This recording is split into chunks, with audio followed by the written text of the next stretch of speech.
After teaching the graphic novels course in my school for a few years, one of the big pieces of feedback I often got from my students was wanting to see more manga incorporated into the curriculum of the course. Now, this was something I was all in favor for, but it was something that I struggled with initially because I had trouble finding the right core text to fit into a year-long course, and not even a year-long, a semester-long course.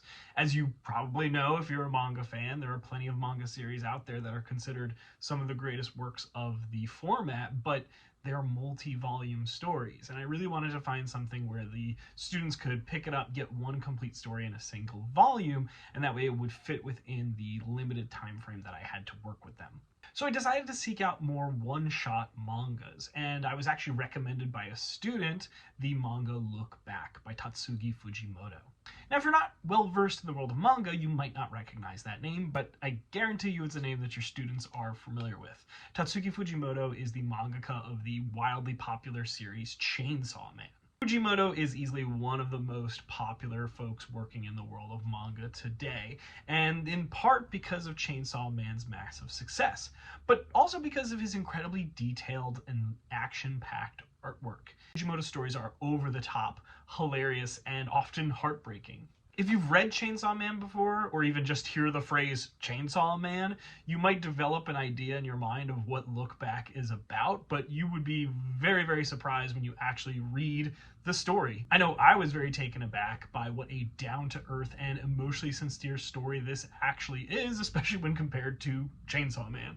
This manga follows a pair of middle school students along a journey of friendship and creative partnership as they follow their dreams to become manga creators. However, this friendship eventually ends in tragedy when one of the girls is murdered in a scene that feels all too familiar to American students, who have to deal with the news of mass shootings in their schools on a daily basis. Look Back is a poignant reflection on what drives people to create in the first place and how the process of creation, the act of making art, can help us to process tragedy within our lives. Now, one of the primary texts I use in my graphic novels class is Scott McCloud's Understanding Comics. This book essentially forms the spine of our entire first unit of the course, giving the students a lexicon for the world of sequential art, including the term sequential art, and that becomes the basis of the entire class going forward.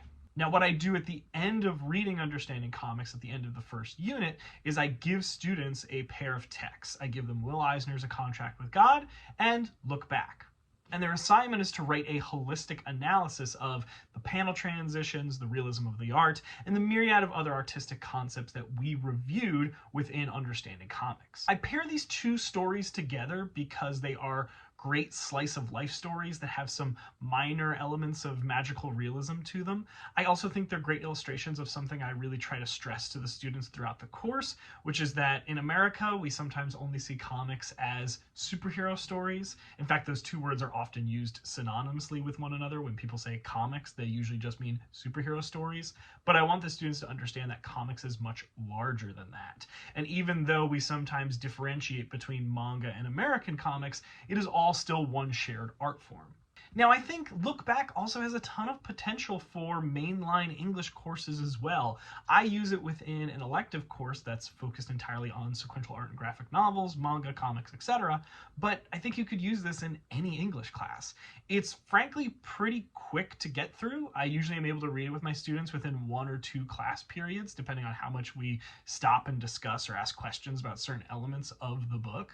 The themes about finding yourself at a young age, as well as frank and honest depictions of the struggles that teenagers can experience in our modern world, struggles that often have to deal with sudden deaths, grief, uncertainty about your own future or your own abilities as an artist, confidence in yourself. These themes would make Look Back a great paired text with novels like Catcher in the Rye, To Kill a Mockingbird, Perks of Being a Wallflower. I think it's important to teach texts that speak to the experiences of young people, but it's equally important to keep those texts relevant to what young people are experiencing now. I believe Look Back is a great modern version of the coming of age story. From a literary standpoint, there are great opportunities to teach about concepts like direct and indirect characterization, foils, narrative structure. Also, because it is a manga, there is lots of information that's presented visually, giving teachers a great opportunity to test students' critical thinking skills and their ability to make inferences based on how elements of the story and elements of the characterization are conveyed entirely through the imagery. So that's my take on Look Back. I think it's a terrific book to incorporate into curriculums, but also just to have in your class library. If you want to know more about this text or any other books that I use in my current curriculum, leave a comment below. Make sure to like, share, and subscribe.